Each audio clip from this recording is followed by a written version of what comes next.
dari partai lain. Kira-kira seperti apa mungkin tanggapan dari Pak Rudi selaku Ketua DPC? Ya, kalau saya menanggapinya semua warga negara itu punya hak untuk dicalonkan dan mencalonkan, punya hak untuk dipilih dan memilih. Itu kalau sudah usia lebih dari 17 tahun. Nah, sehingga kalau Mas Gibran ini dicalonkan oleh partai lain, ya itu hak dari Mas Gibran. Putusan di tangan Mas Gibran itu sendiri. Namun demikian tentunya kalau sudah memutuskan untuk bergabung menjadi anggota partai lain, otomatis Mas Gibran mengembalikan kartu tanda anggota PDI Perjuangan ke DPC karena kemarin memohonnya ke DPC tanggal 9 September 2019. Bagi saya tidak akan ngurusi siapa-siapa. Saya fokus memenangkan Ganjar Mahfud menang dalam satu putaran dan PDI Perjuangan sesuai target. Itu saja. Jadi sampai sekarang belum ada ya Pak pengembalian KTA? Belum ada komunikasi sama sekali juga. Komunikasi terakhir pada saat peresmian kantor DPC dan PAC yang beliau bantu untuk membangun itu, beliau izin dengan saya, namun saya terlambat membuka. Kalau regulasinya seperti apa Pak? Regulasi aturan dalam partai kepartaiannya? Ya aturan partainya kan mintanya kemarin kan mulai dari ranting ke DPC, mendaftarkan jadi anggota PDI Perjuangan. Lah sekarang ya mestinya kalau sudah menjadi anggota partai lain ya otomatis satu sudah bukan anggota PDI Perjuangan dan mestinya mengembalikan kartu tanda anggota itu sendiri. Namun demikian kan ini kan belum ada kepastian toh. Belum ada kepastian Mas Gibran itu mau mencalonkan atau tidak. Biarpun sudah dideklarasikan namun pendaftarannya kan belum. Yang namanya sudah jadi calon itu daftar ke KPU. Karena saya juga tidak mau komentar yang terlalu jauh karena tugas saya dari Ketua Umum menangkan Ganjar Mahfud dalam satu putaran. Berarti surat pengunduran diri juga belum? Ya benar ada, wong juga belum, keputusannya belum final di KPU. Kecuali kalau sudah di KPU lah mungkin Mas Gibran mau mengembalikan kartu tanda anggota ke DPC ya nanti saya terima, saya laporkan ke DPP partai, gitu aja. Tapi tidak dikomunikasikan juga Pak terkait hal itu? Komunikasikan dengan siapa? Oh enggak perlu, udah gede itu wali kota kok. Tapi kalau aturan wali kota yang mau menjadi cawapres itu apakah harus mundur atau? Waduh saya aturannya tidak begitu paham ya saya, tidak begitu mempelajari itu, membaca itu dan sebagainya. Lalu tadi termasuk kan tadi soal menjadi anggota partai lain, berarti kalau mencalonkan di kubu partai lain juga termasuk itu? Iya jelas toh. Dan kemarin kan yang mencalonkan kan dari partai lain juga. Tapi saya tidak mau berkutat untuk masalah Mas Gibran karena itu haknya Mas Gibran. Saya tetap perintah Ketua Umum fokus menangkan Ganjar, menangkan Mahfud MD jadi dalam satu putaran. Maju tak gentar karena ada Ganjar, tidak takut karena ada Pak Mahfud. Tapi berpengaruh nggak terhadap perolehan suara dengan adanya Mas Gibran masuk? Oh enggak. Semua kan rakyat kan, yang milih kan rakyat. Wong saya juga jenengan neng bilik saya juga enggak tahu nyoblos siapa. Tapi semua yang namanya pemilu ini rakyatlah yang mempunyai kedaulatan.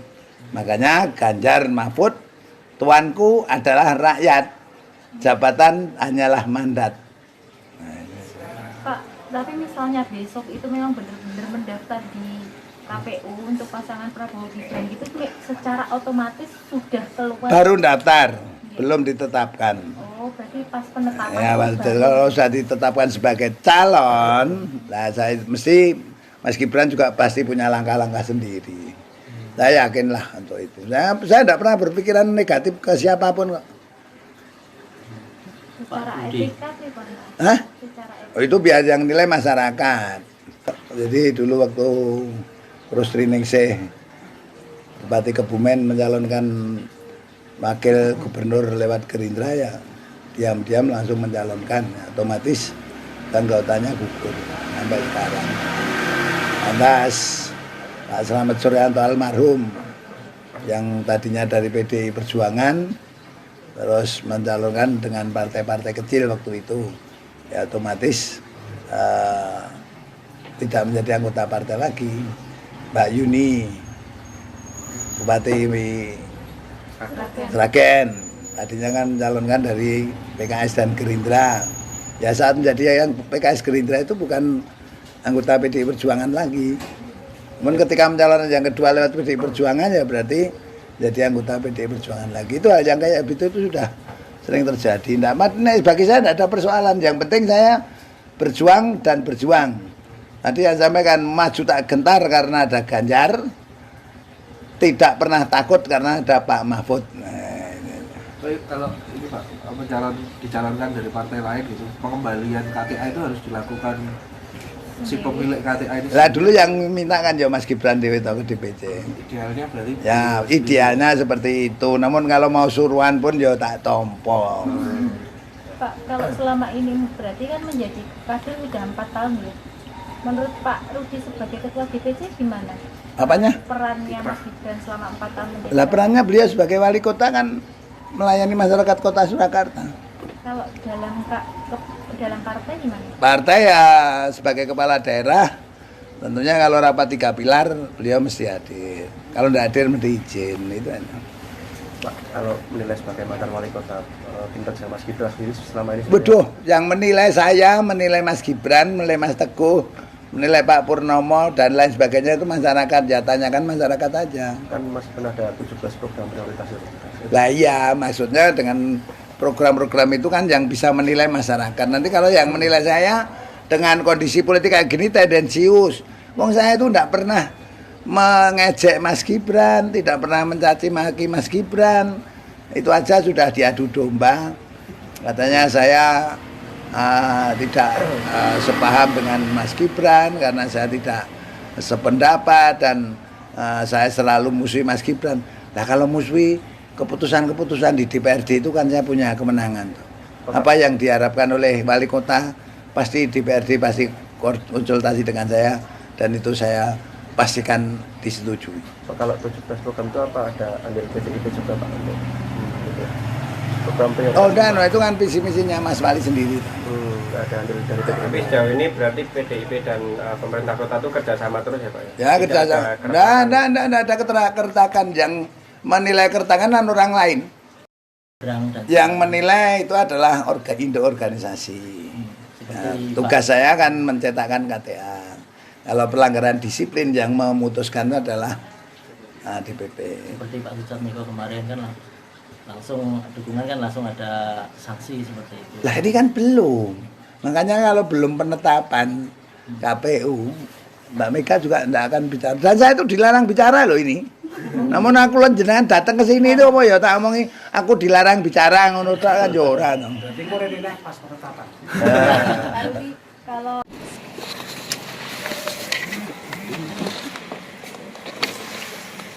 Mohon doanya ya. Ya, Pon. Ya, yuk. Komunikasi dengan PDI gimana Mas? Kita ke paripurna dulu ya. Sudah komunikasi dengan PDI Mas di H-1 ini Mas? Sudah dengan Mbak Puan dari minggu lalu ya. Terkait banyak yang mempersoalkan itu juga Mas, kayak etika politik yang jenengan belum secara resmi terbuka untuk sudah ketemu Mbak Puan, ya. Itu, sudah, ya. Rencana mengembalikan Sudah KTA, Mas? ketemu Mbak Puan minggu lalu. Rencana Ada Pak Arsyad juga. Oke, Pun, saya mengembalikan KTA, kita ke Mas? sidang paripurna dulu ya. Mas nanti datang ke PSI Mas. Datang ke PSI nggak Mas? Nanti malam. Datang ke PSI. Ya lihat aja nanti nggih. Awas. Roda. Awas. Nanti paripurna dulu ya, Mbak. Makasih Mas. Paripurna dulu. Mas gambarnya Mas.